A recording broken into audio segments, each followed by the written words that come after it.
Welcome, welcome, welcome to another episode of the Tapping into Life podcast.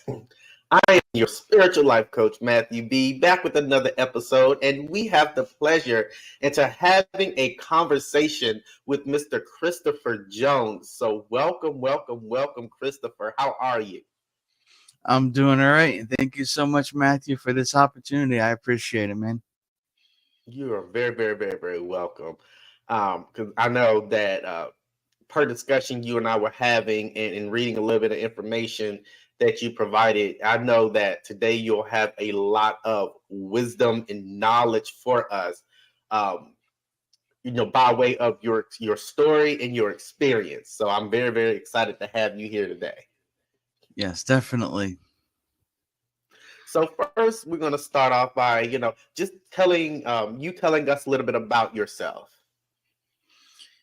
Yeah, so I'm 35 years old, and I was born the year of the dragon. I live on Alfred Drive, so I'm waiting on that fortune and fame since my middle name is Wayne. But hey, it will come one day. You know what I mean? Right. So yeah. Okay. Okay.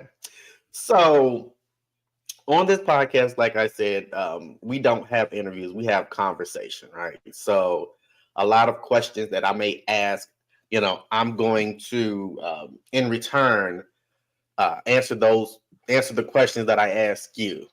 All right. All right. Because it's revolving around, this episode is revolving around a topic that unfortunately life gives us and we don't want to experience, but we Yep. have to. And I think, like, it doesn't matter who you are in this world, you know every man, woman, or child is going to experience this, or have had experienced this, or is experiencing this. And there's no there's really no manual on how to deal with this topic at hand, but we're going to give you all some insight. All right. So, Mr. Christopher, take it away, sir. All righty. So back in July of 21, my mom had passed away from cancer. But leading up to then, I had 2 years taking care of her as she was slowly decaying from the cancer, taking her away. And I didn't want to let that time pass because I know that as time progresses after a person passes away, you're going to lose the ability to remember how they sounded, information about them that made them who they are. So I made a platform that enables you to preserve those precious moments with them. I've later come to the conclusion not only can it be used for a family tree, but it can also be used for individuals to preserve their memories for themselves should they ever come to be part of the 50 million with Alzheimer's or other causes of memory loss. There are certain things that you learn inside of facilities that deal with memory care that it comes down to sensory and such, and having that information readily available, like what scents trigger their memories or places they enjoyed visiting or music they listened to and such, can help to preserve that memory that will enable you to enjoy those moments with them longer and to be able to create more memories. Because after all, the most important thing in life is the memories we create. Everything else will come and go, but those memories will stay with us and stick with us throughout time. Okay, okay. So what's the name of this platform? The name of the platform is Cherish These Words. I chose to use that because of an old song, and I'm not singing it, so don't even try. You don't have to. All right.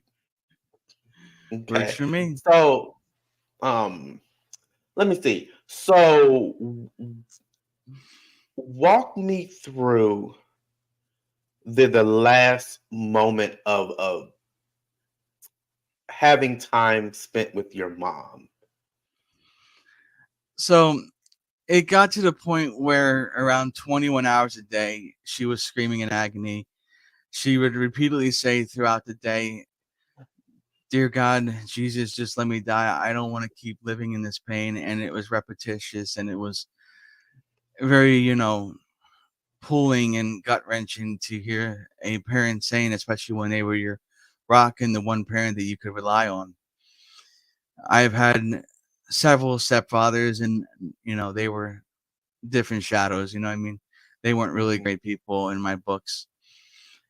And she said before she went into the hospital, she said, do your best, make sure you don't hold back what you can do. There's a lot that you can do. And you spend all these years planning all these different things to help the world. And don't hold back just because you're an introvert. And this is what I'm trying to do. I'm trying to honor her wishes in her last days. And she went in with the emergency ward. They went in. She stayed there for 3 days. She ended up in a coma. And then 4 days later, she passed away. Her last message to me was, "I love you," like 10 times in a row. And then it was unintelligible. You couldn't make sense of what she was saying because it was like several F's and then a D. And it's like, I don't know what you were trying to say there, but I'm just trying to honor her wishes. And then one thing I learned after she passed that I didn't know is she had been awarded Leaders of America top 2 in New Jersey in 1975, the William Randolph Hearst Foundation, which is ironic because she became a waitress most of her life. You would think that as a Leader of America, she would have been something else. But someone told me it's not about what you do in life. It's about how many people you interacted with and how many whose lives you can impact.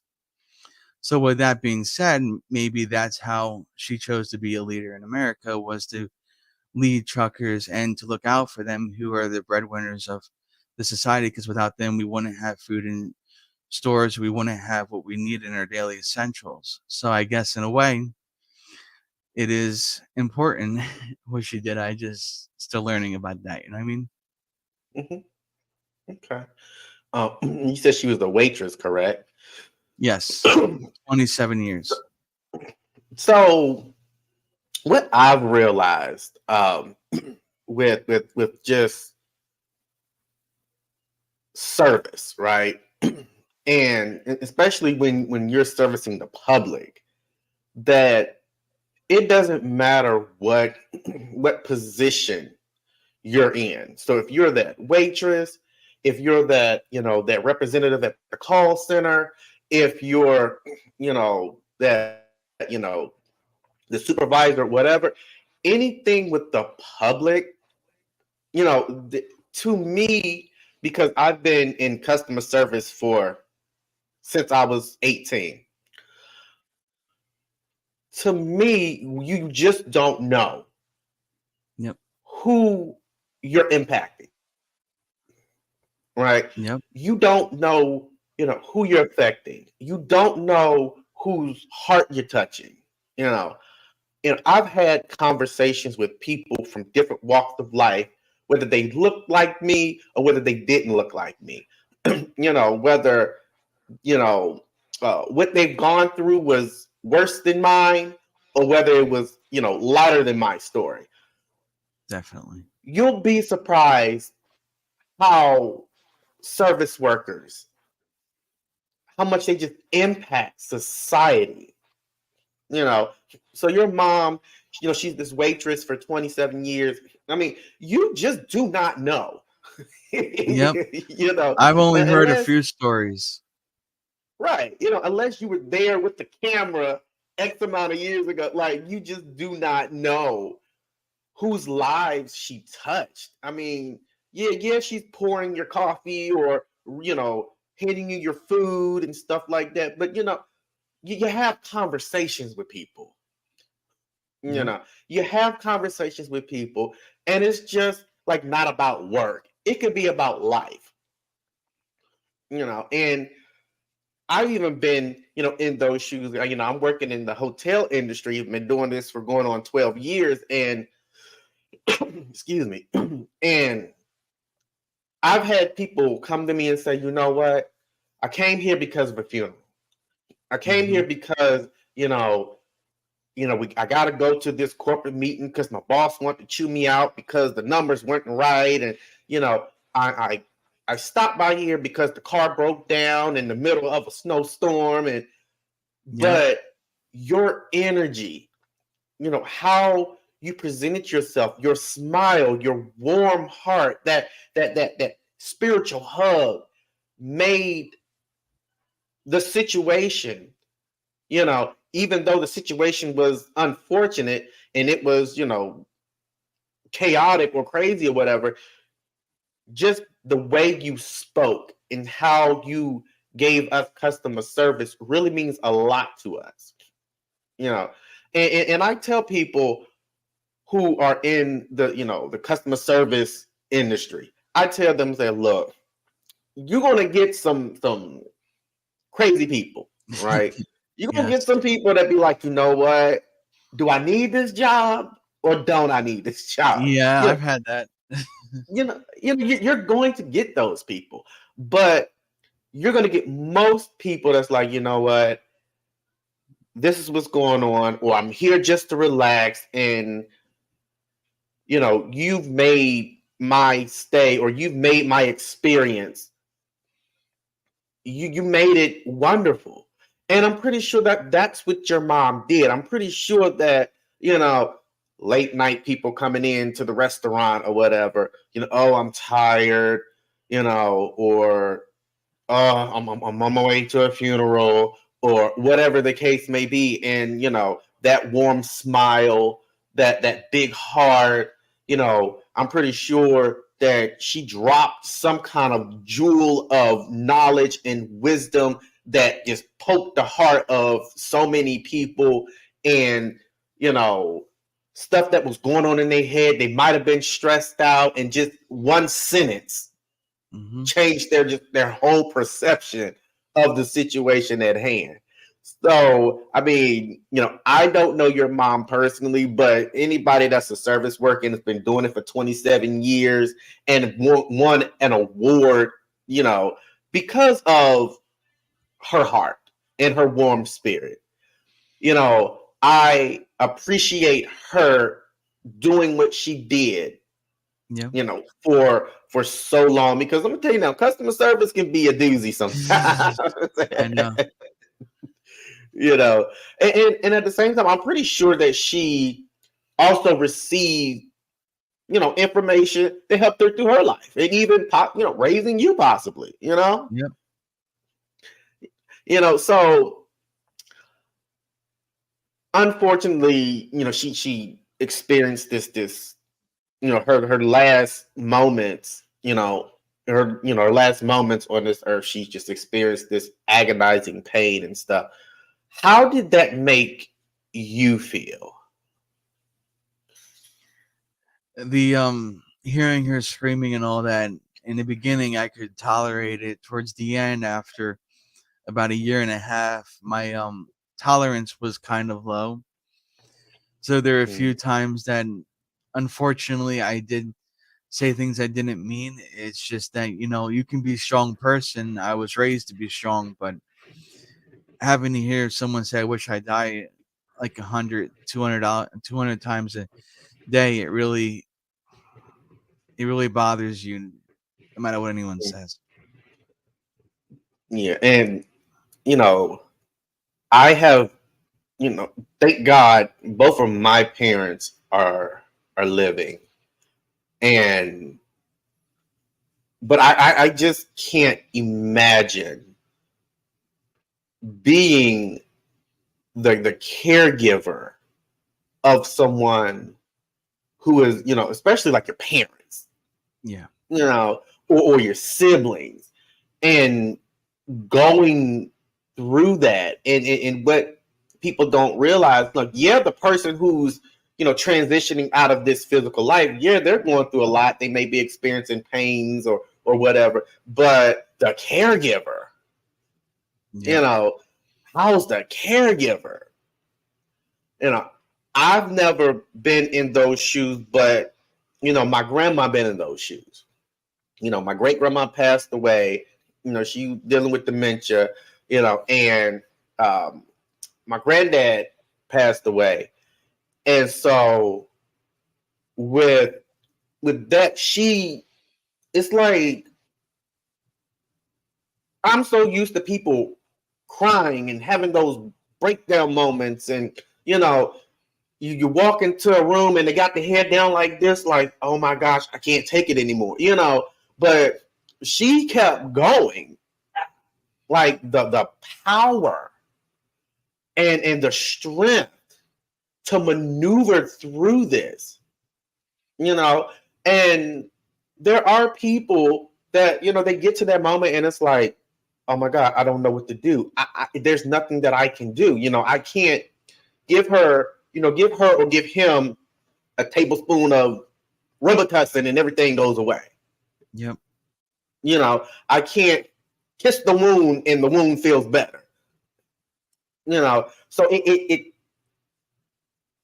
I understand that it took a toll on you mentally, emotionally, because like you said, that's your rock. That's your mommy, and for you to go through that.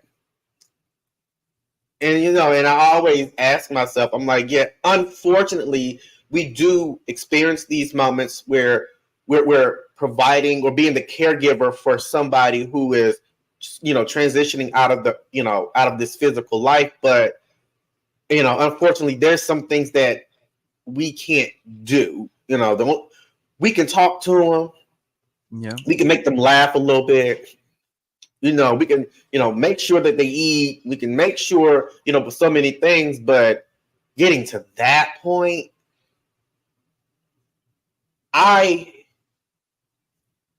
feel a little bit of what you've gone through. I can't even imagine that, like the entirety of hearing your mom scream in pain, Lord Jesus, take me now, But so during this time, did you have anybody to talk to? Not really. I'm an only child, and my mom didn't really tell people about what she was going through. Mm-hmm. She pretty much kept it inward. Like her mom knew, her sister knew, and it was like a whole bunch of things. A lot of things just kept going back to back. She even was working as a home health aide and was at a person's house, and they had to take her from the house to the hospital because she wouldn't stop bleeding. She was hemorrhaging. And she just passed out after giving this person a bath and having them sit down on the toilet. She fainted. So it's some serious stuff that went down during that time. Right. So it seems like to me, your mom was that person who found joy in helping others, taking care of people. Yep. She even put it in her message on the site to be your brother's keeper and look out for others, because after all, everybody needs someone to be there for them. And that's one of the things with Cherish is I designed it to be a funding source for the nonprofit Mall of Hope, which is a 501c3. Okay. And I find same thing with my grandma, well, both of my grandmothers, they just like taking care of people, and they like making sure everybody okay. And even with my great grandmother, it was you could have been a friend of somebody, she made sure that you walked out the house with a plate of food. She didn't know you, but she made sure, it's that old school, you come to somebody's house, you have food, you offer them food. And my great grandma passed that down to my grandmother. My grandmother passed that down to me. And it's like, I don't have to know you. And I may not be able to do anything, to help you, but I'm gonna make sure you eat. Yep. I'm gonna make sure you right. Even if you're feeling good in that moment while you eating that food, I'm gonna make sure you eat. Yep. So what were some of the things, and I know that you shared a little bit, but while she was living before she started, becoming ill, what were some of the things that she said that to this day you've applied to your life to help you maneuver through? She told me to be strong. We've been through a lot growing up. When I was growing up, we didn't have any money, to be honest with you. We were barely making ends meet. We were struggling. and it didn't help with the constant finding people who weren't good for her. I remember we would look at magazines and she would tell me to circle what you'd like to have. Obviously, I never get it, but the idea was to learn about who you want to be, what your identity is going to be, and what you find enjoyment or what you like to have. And that memory sticks with me no matter what. It's something that I like to pass on as well because, even though I'm older now and I realize that, items don't really matter as much as the memories, because you could be a billionaire with everything. It's not going to matter if you didn't have the good memories of helping others and making a difference in this world. Because at the end of the day, a car is only going to last maybe, let's say, 20 years if you're lucky. A phone, it's only going to last you a year or two, especially a cell phone, before it decides it wants to break down on you. That, Right. if it's a relative you gave the cell phone to, if they're younger, they're gonna be like, "Hey, I want the next generation. It just came out, Gen 15, Gen 16." I'm like, "Yo, it's the same damn thing." But hey, whatever. Y'all can just think what you want to think. I'm not gonna argue with you. Right. And I learned the value of what you do get, even if it's a hand me down, like most of the stuff that I got. The idea is at least you have something. It doesn't matter how old or how many times it's been handed down. At least you have clothes on your back. At least you have what you need. It doesn't matter if you're eating canned goods or hot dogs, which is pretty much what I had growing up. The idea is you still had food, you still survived, you still pushed through. And I got my strength from her. I got other stuff from other people in my family, but most of what made me who I am came from my mom. The decision to help people. Like, one of the stories with my mom was she took people to the hospital who had any issues at the petrol truck stop, or she would give a couple dollars to a few people who might not have the money. Even though we were struggling, she would still look out for them so that way you can get a bus ticket or whatever they needed. And that's just who she was. I didn't understand at the time, and I think I kind of made the mistake of not understanding and kind of not giving mom as much time in the beginning of my life. And I did give her the last 2 years, but that's the last 2 years. I stayed in my room of pretty much not having time with her. Maybe you could sum it up to a day in a year if you put it in one setting altogether. And then I regret it now because it's like she's gone. It's nothing I can do with it. I wish she was around more, but at least with what I was able to do, preserve some of the essence of who she was, I know that I can pass that information along to my family members if they ever wanted to take a look at it. And that matters to me because I don't want to forget what made me who I am. Right. Right. So that moment that your mom said, "Stop being an introvert, pull yourself together." Yeah. What?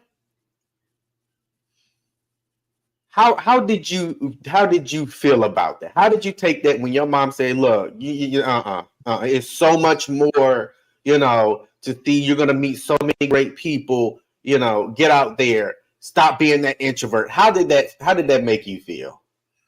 I won't lie, I'm still struggling. It's a process. It is.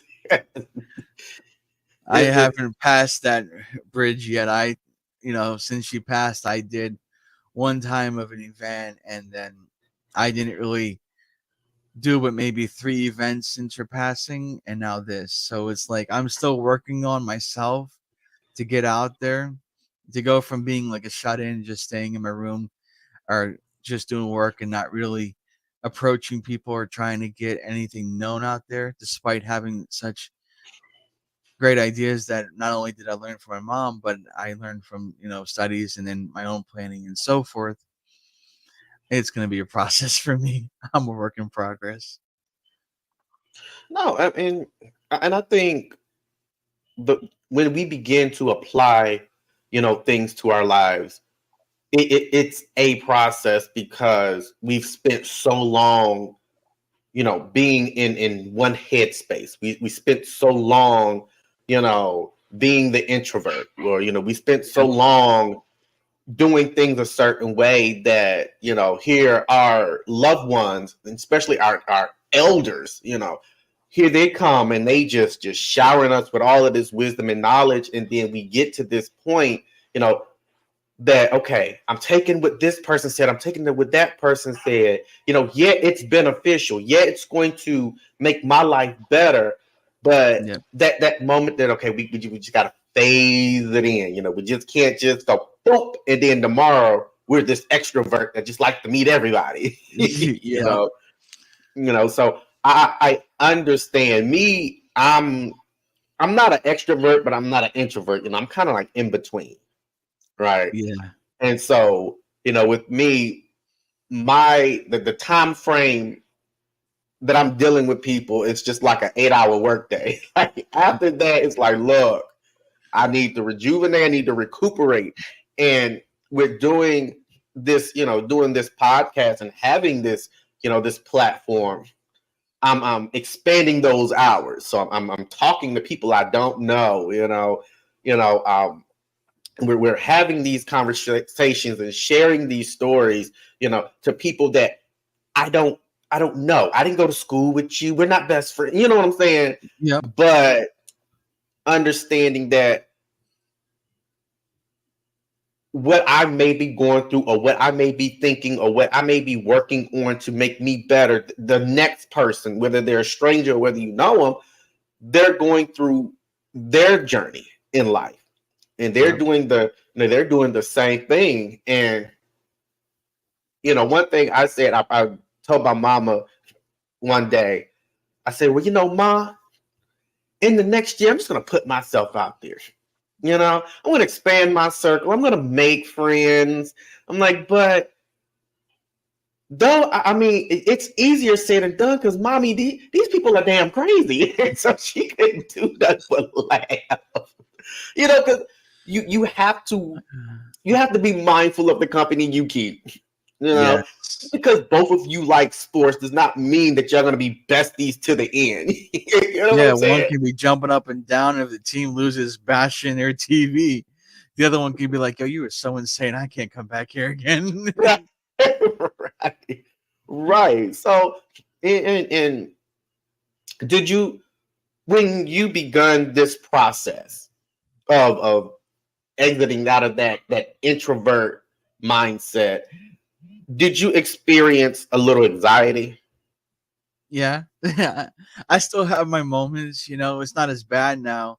Like I did one event in 21 leading into 22.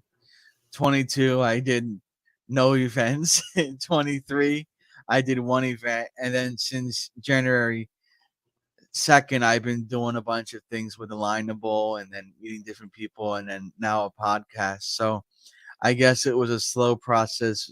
I had to work out of the first one and have it 2 years to be if I did the next one. And now it's like I think I can do it a little bit better now. So here I am. Okay. And when I started being a little more open and kind of easing out of that introvert mindset, I too experienced some anxiety.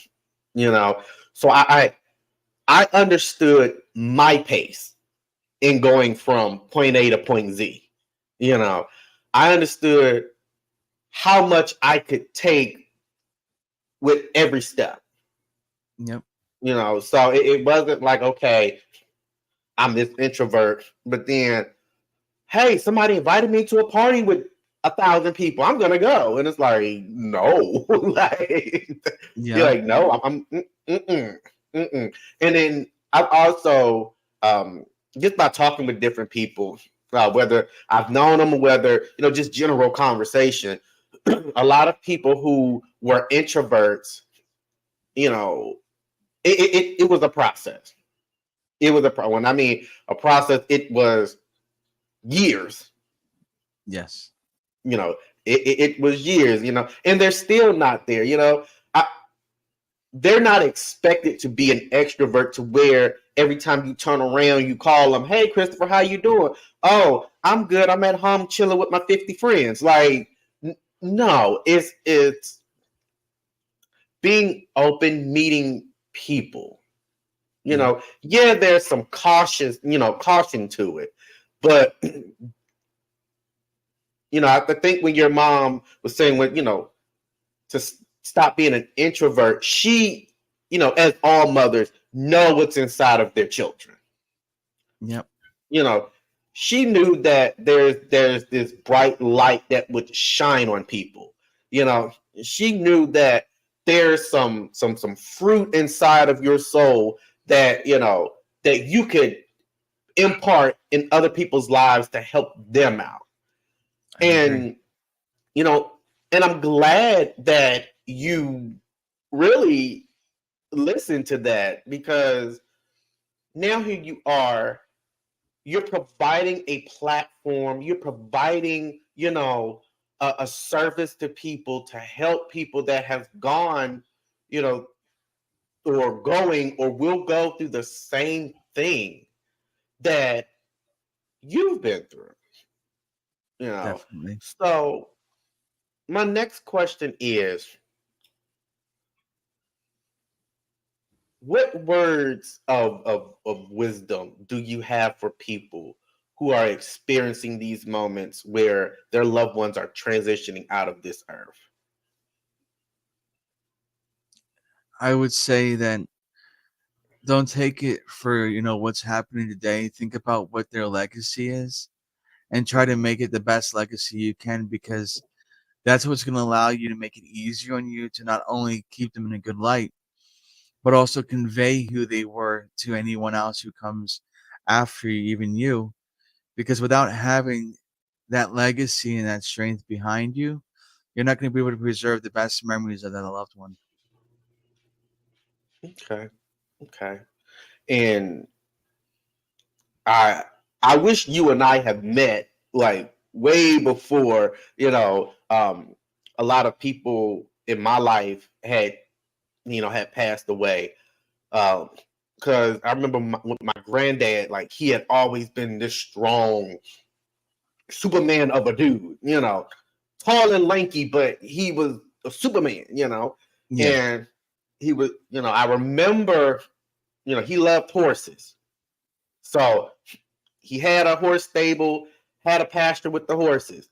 I helped him build his horse stable. And what I mean help, I held the nails and the screws and helped him and his friends carry the hammer and all of that. But I helped. That's my story, and I'm sticking to it. And he, in my head, he could do anything, And so when he was diagnosed with cancer, I remember, he started getting a little sick. They went in, did the surgery. He was at the hospital. Well, I worked at the hotel across the street from the hospital. And my mom was calling me like, hey, we're at the hospital, come up here and see your granddad. And I'm like, and my mom was like, you need to see your granddad. And I'm like, okay.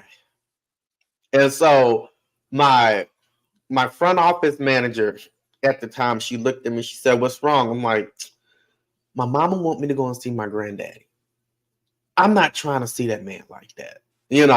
Mind you, eyes full of tears. Because I couldn't do it, because for 20-some years, all I saw was, strong and could do anything and, always on the go. And for him to be laid up in a hospital, I'm like, I can't do it. And so she was like, you need to go up there. My manager was like, you need to go up there and see your granddad. And I was remember like, I just can't. It just seems like, and this is where I just broke down. Every time I get close to somebody who is older than me, it seems like the next day they're gone. My mom's dad, because this granddaddy, he's like my step granddad, but that was like the first granddad I ever knew. So my mom's dad was like my first best friend, 5-6 years old. That was my first best friend right there. He had cancer. He passed on. And so my dad's dad had passed on. my great grandma passed on. And I'm like, I can't do it anymore, Yeah. you know? And so, and I looked at her and I said, well, wh- what can you do with somebody, you know, with somebody who may not be here tomorrow? And she looked at me and she said, give them the best moments that you can give them, Yep. And she said, it's going to hurt you. You're going to get sad. But at the end of the day, at least you know that you've provided the best moments, even if they do leave out of this world tomorrow. So I went on over to the hospital. I looked at him, and I'm ready to hear him because he has this hat. The way he shows love is to talk junk. When I mean junk, he talks junk. And so he looked at me, and I said, "What's up, granddaddy?" And he had this soft voice, which really shook me because I'm not used to him having this soft voice. I'm used to him having this loud, deep voice that carries. So it's like, you give me this soft voice, like I'm like this close to breaking down. And he said, "Oh, fat boy." And I couldn't do nothing but laugh. Because that's what I'm used to. I'm like, okay, he still got it in him. But, so he had gotten better. Unfortunately, the cancer had came back, but he had gotten better. So, I knew that being with him during those times, so when he started getting sick again and the doctors finally said that, there was nothing else that he could do, well, they could do, I was living in Cleveland at the time. So that's like 9-hour drive from where my family was living at North Carolina. So I remember when he passed away and my mom had called me at work and I'm like stunned. I didn't know what to do. And my mama was like, look, Matthew, he's gone. And unfortunately, he's not coming back. But what you need to do, you need to get here. You need to get here safely. I'm like, okay. And just hearing that he knew his time was coming to it. He knew his time was coming. And what my mom telling me that my grandma was getting upset because he was saying that he was ready to die, and I'm like, and I finally had talked with my grandma. I said, look, grandma, let me tell you something. If he has made peace with God, himself, and other people, ain't nothing more that you can do to stop him from closing his eyes and taking his final breath. Yep. Unfortunately, he's at that moment, but be glad he made peace with, with God himself and other people. And they, hearing my family was like, he was saying to them that he wanted me to come down to North Carolina and take care of him until he died. And, and I'm like, when they finally told me, I'm like, well, why y'all ain't tell me this to begin with? And my mama was like, you would have packed up everything and moved you moved back home. And what you would not have realized is once all this is said and gone, you need to go back home. You need to go back to Cleveland. And though I didn't have that opportunity, to do that, I felt good because at the end of the day, he saw that how I helped take care of my great grandma.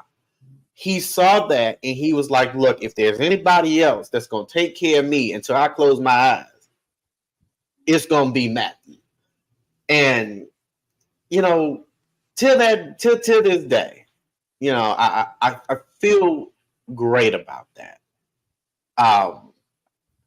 because he was, like I said, he was a superhero. He was the Yep. last person, 2,000 years old, rocking in a rocket chair. That's how I saw him. That's how I saw him. So let's shift forward a little bit. Let's talk about healing, because I think that people, there's a lot of people that get the misconception of healing and grieving, right? hmm How did you begin the healing process from the loss of your mom? In regards to that, in the start pointing, I didn't really take it and immediately when she passed away as a sense of what I felt. It wasn't really until about 5 months later that it hit me. And then Yeah. when it hit me, it was like, I'm done. I don't even want to move. I don't want to carry on. I'm done. And because of how devout my mom was in faith, I'm like, I guess I can't really do anything about that, even if I am done, because then I'll never see her again. So for me, it became, to give up your life is ridiculous. You got to put it somewhere where it has benefit. And I chose that if I'm going to give it to anything, I might as well give it to the people, because at least then, you're actually making a difference. You're helping others. And that's a worthy cause to put your life on the line for. And that's pretty much where I'm at. My healing process became, let me live for those around me if I can't see value in it for myself. Mhm. And that's how I started to bounce back and get strong again. Wasn't to really focus on my own self, but to focus on those who need help too. Okay. So, um, when you begin to open up and continue life, that kind of helped you begin, that healing. Yep. When I Yeah. decided that instead of giving up entirely, choosing to be there for others and to make a difference that's going to be impactful, and then seeing those who I help be able to be benefit, that good moments with them and how happy I made them helped me to refine myself and my purpose to move forward. What how I feel about, experiences like these is when you give those people, you know the best times in those final moments, and they're talking, they're talking with us, and having conversations, whether they're making us laugh or there is serious conversations, as far as wisdom and life and stuff. How I feel is that they're aware that we're going to have to go through this moment of healing, Yeah. and obviously they're aware of the steps of healing and the emotions and stuff. But I feel, and I'm pretty sure your mom did this too. I feel that when my loved ones passed away and we had these final words, they imparted those seeds of peace, because they know it was going to be emotional. They know that at any given moment, our heads we're going to have all these thoughts. They know we were going to break down. They know we were going to be angry. They know we were going to have these moments of depression. You know, they know that we were going to ask ourselves about, you know, am I even worth living on this life? They know that there was a possibility of survivor's guilt. But I feel that, especially with the older generations, they know, okay, let me start before, while I'm taking my last breath, let me start imparting peace, because peace is going to absorb everything that can be detrimental to our healing process. And peace is going to get rid of that. Peace is going to help us understand the next steps and how to go about it. And what I always tell people is that you take as much time to heal, right? You take as much time to grieve. There is no limit. There is no time limit to how long somebody should be healing and grieving from the loss of a loved one.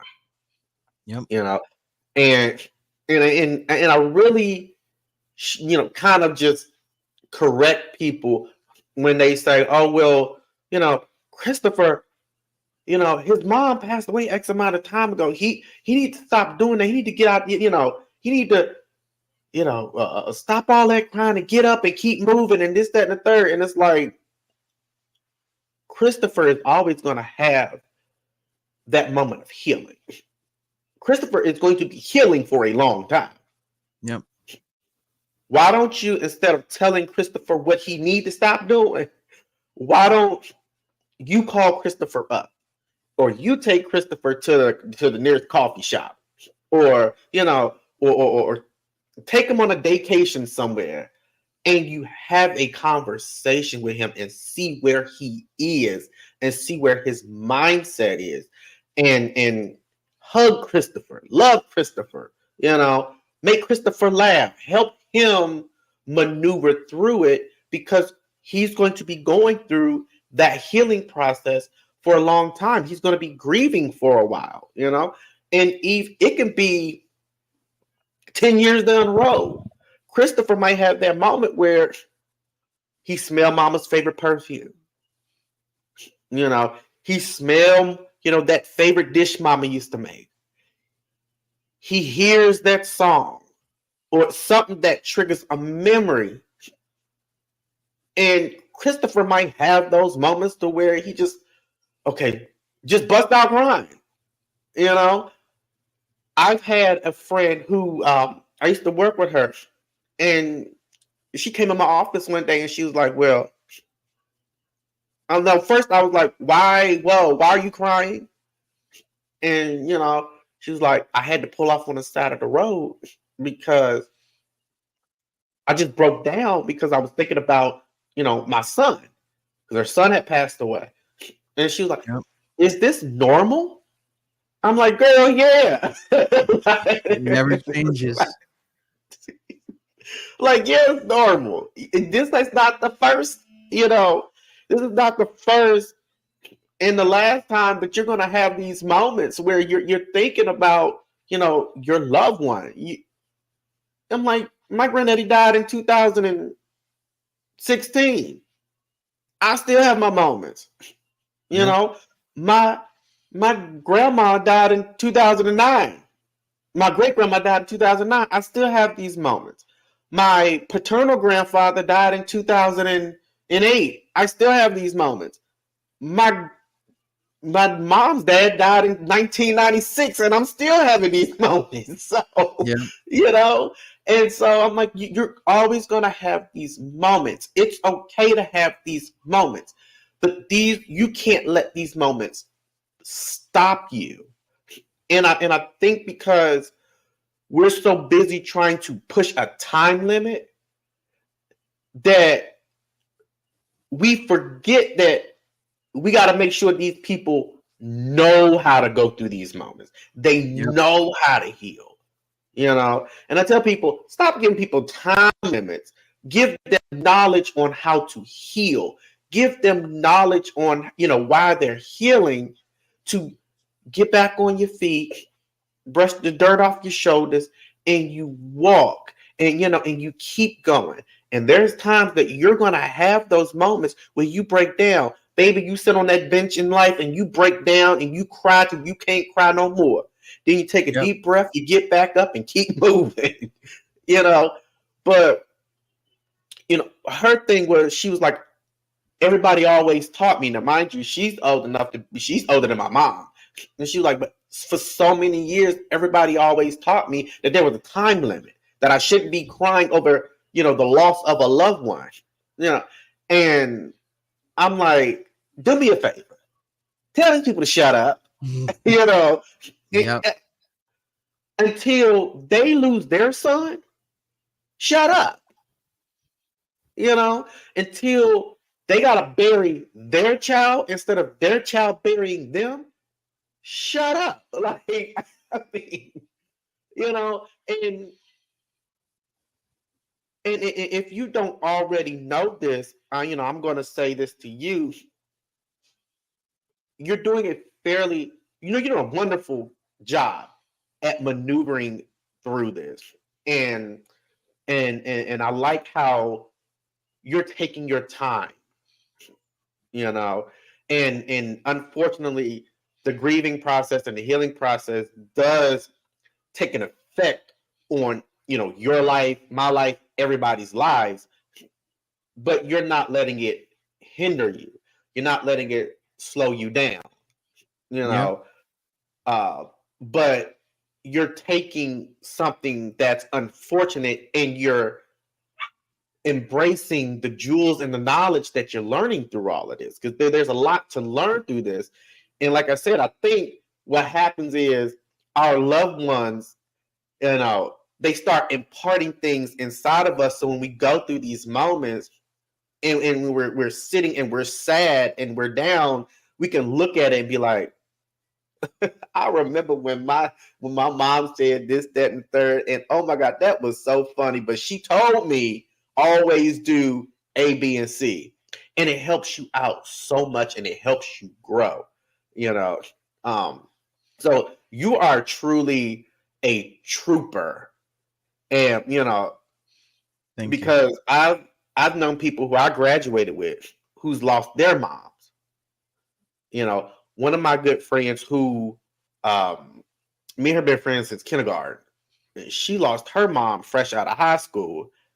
5 years later, she called me one day boo-hooing because it hit her 5 years later. Like, she hadn't had time to grieve because she was, you know, she was helping take care of her younger siblings. Yeah. And I basically told her straight up, I said, look, now that you're at that moment, don't let nobody tell you how to grieve, when to grieve, why to grieve, where to grieve. Yep. You know, she's a little nice. You know, she's a little nice to him. I said, look, if they tell you this, tell them this. And she was like, Matthew, I can't tell them. But I got serious with her. I said, I don't know where my mental would have been or would be had I lost my mom. I said, I don't know. It wouldn't be good, but I Yeah. don't know. And we were going down the line of everybody who are not graduating class had lost their mom prior to, you know, graduating high school. And it was like, y'all are some strong people. I don't care if you were a kid. I don't care if you're 50 years old. People who lose their parents and are making it through, y'all are some very strong people. Y'all are very strong, and my hats are off to y'all. Like, I mean, I'm, you know, Definitely. you know. But I'm gonna make you laugh, right? Hmm. Because one thing about my family, especially my my mom's side of the family, well, my mom's side of the family, um, we don't know how to behave properly when it comes down to these moments, right? And for like, you know, when someone passes away, you got everybody coming to your house, bringing all of this food. You know, you got the wake, you got the funeral, and then like a few days after that, people still coming to your house. And so I get down to North Carolina after my granddad passed away. My Unbeknownst to my knowledge, I was a sign of being by my grandma's side. I'm like, whoa.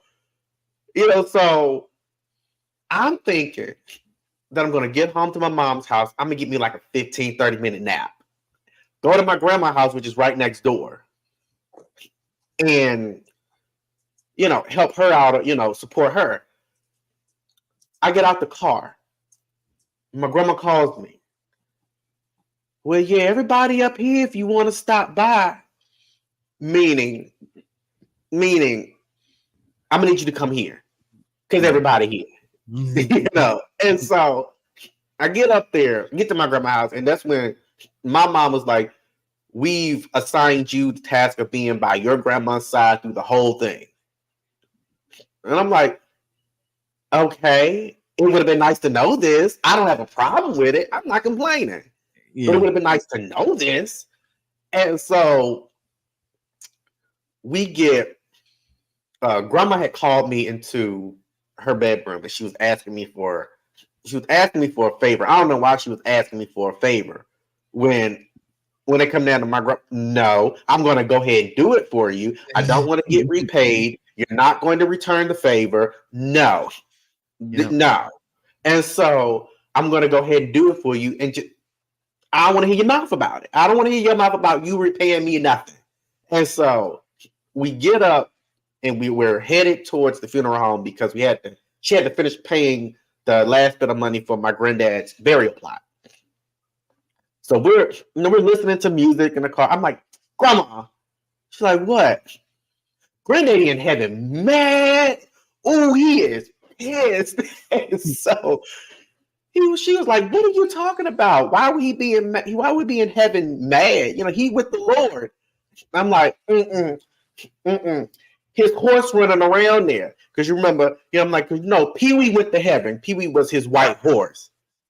Right? And so I'm like, Pee-wee up in there, running around heaven, getting on these angels' nerves. He done got on Jesus' nerves, and he getting on God's nerves. So that's why God called him home. And there, Granddaddy mad because he got to build this horse stable all over again. And I was just ranting, like, I was just ranting. And so she started laughing. I said, no. Wait a minute.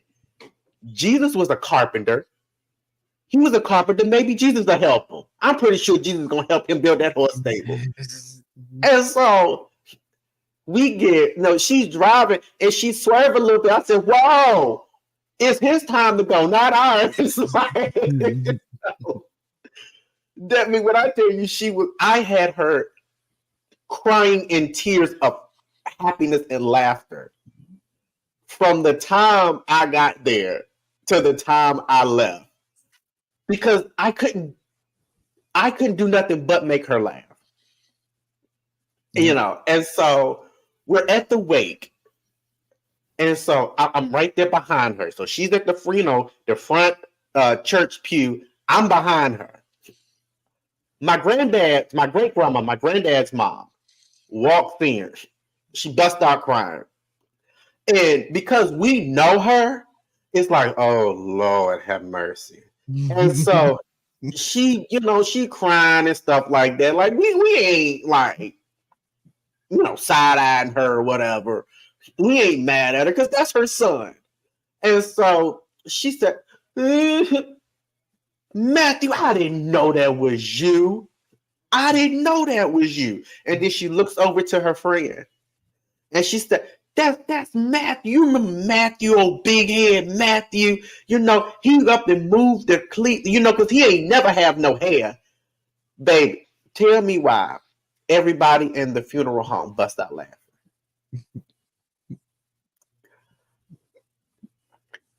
And I'm sitting here, I'm like, I didn't know what to say. And I'm thinking to myself, lady, it's not about me. It's about my granddad and celebrating his life. And it's like, she loud. It's like everybody can hear it. Like, and this is a nice size funeral home, reception room. And so everybody is hearing it. Everybody is laughing.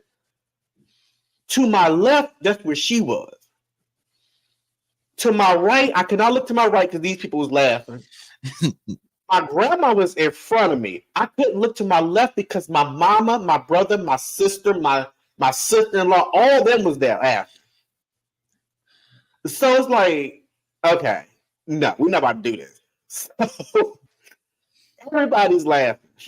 I look in front of me. My grandma has her jacket over her face, and I'm thinking she crying. I'm thinking she just having this moment that it just hit her that her husband's gone, somebody that she'd been married to for almost 30 years at the time. Like he, it's just hitting her. So I put my hand on her shoulder, like, Grandma, you okay? How about she look up and she busting out laughing? I'm like, y'all make me sick. I can't go with y'all to no funeral. That's so. And so we get back to the house. One of my cousins was like, why you didn't get Rosa from up there talking about you? I said, look, that's your grandmother. That's my great grandma. That's your grandmother. She is blood to you. You got a closer of a connection and being related to her than I do. You the minister. You the one got all this training. You should have went up there and got her. So I like bringing light in these situations. You know what I'm saying? Like, yeah, it's a sad moment, but to make people laugh, and I think that's what helped my grandma make it through. Just being there and helping her laugh and the maneuver, and grandma couldn't sit still. I'm like, okay, grandma, tomorrow we're gonna take a day to rest. 6:00 that morning, she's up moving around, and I'm like, okay, let me go put some clothes on. Let me help you out because you ain't sitting still. So, I appreciated the time that I had with being there with my grandma. Yep. I did, and like I said, it's a hard thing, and it didn't hit me till after I got back to Cleveland. That's when I had my moment of crying. But it's a very, very, very unfortunately, we all got to go through it. Yep. It's to the point now people say, look, when I die, I want all that crying. So, I want y'all to sing. I want y'all to laugh. I want y'all to have a good time, tell these funny stories, but I don't want y'all doing all that crying. And I think if my granddad had a little bit more time on this earth, he probably would have said that. That's something I wanted to share with you. Just a little comedy in the midst of all of this. Yeah. I have one little small story about after she passed. Mm-hmm. I went with the key to her car because I was going to move it, and I turned it on, and she has the oldies station on. And the song that was playing was I Just Called to Say I Love You. I turned the car off and I walked away. I couldn't take it because that was like just too much for me at that time. So, like a sign from the beyond, Yeah. When you have those, when you hear that song, does those tears come? Nah, because I haven't had myself hear it yet. So we'll see. But hopefully not. Okay. All right. So tell us, before we part ways, tell us exactly where we can find more information about Mall of Hope and Cherish These Words. Like where can we go to get the knowledge that you can give us? Yeah, definitely. So Cherish These Words is a website called cherishthesewords.com, and Mall of Hope is mallofhope.com. With Mall of Hope, it shows a bunch of the initiatives that I have because I wanted to create a nonprofit that would be self-sustaining while also allowing those who do live to plan or those who do pass away to create that legacy that they know that they contributed to a better world for the ones that they leave behind. So, like, just for a sample of an initiative, my view was, why is it that we can't help people who have PTSD or have grand mal seizures with pets who might get injured? Why can't veterinary clinics provide the services, do in-kind donation, and have a nonprofit write it off as a donation that was in kind? Now there's no money exchanging hands, and it's 100% the cause. Obviously, something like that might cost 50 to 250,000 to get started between, creating a grouping, having everyone come up with a fair price, presenting it to like the IRS or whoever. But once it's initially set up, it's now a self-sustaining solution that the world can benefit from. And there's a whole bunch of other ones that are on the website itself for Mull of Hope.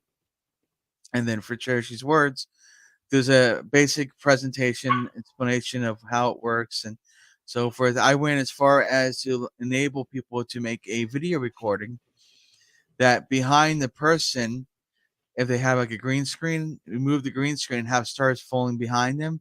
So it's like they're speaking from heaven in the last symmetric setting. So there's a lot of things that I've come up with that will be beneficial that you can do planning before you pass away or in the time of when you're making a will or even when you're perfectly fine, because after all, the idea is to realize that you don't know when your time's going to be. And it's Yeah. especially true with what happened with the pandemic. There were babies, for Christ's sakes, who were passing away from COVID, and Oh my God. Yeah. you just can't shake the truth. And they say, and now it's like a flu. It's not going to go away. It's going to keep rotating back and around. It's just not going to be as bad as it was initially, but still, like with any other virus and such, it's going to evolve, and we're probably going to end up having it sometime in 40 to 80 years from now where it hits again just as hard because everything evolves. You know what I mean? Yeah. Yeah. And it's, I'm glad you said the pandemic because we lost a lot of people, Yes. men, women, and children, no matter what age, ethnicity, it didn't matter. We lost so many people, and due to this virus, and I've just been listening to like clips of people who've lost their loved ones, and 2023 was the first full year out of the pandemic. And a lot of people was like, you know what? Yeah, it happened in 2020.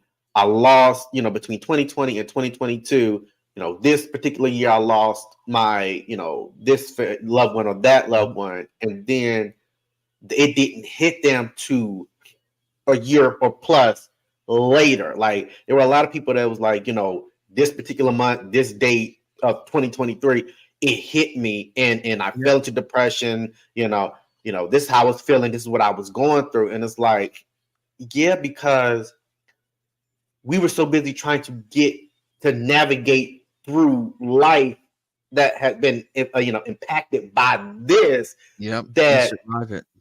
We forgot, or we just forgot, or we just, time didn't allow us to begin the healing process and begin the grieving process. So a year plus later, people were actually they were saying it just hit me, and this is what I was going through.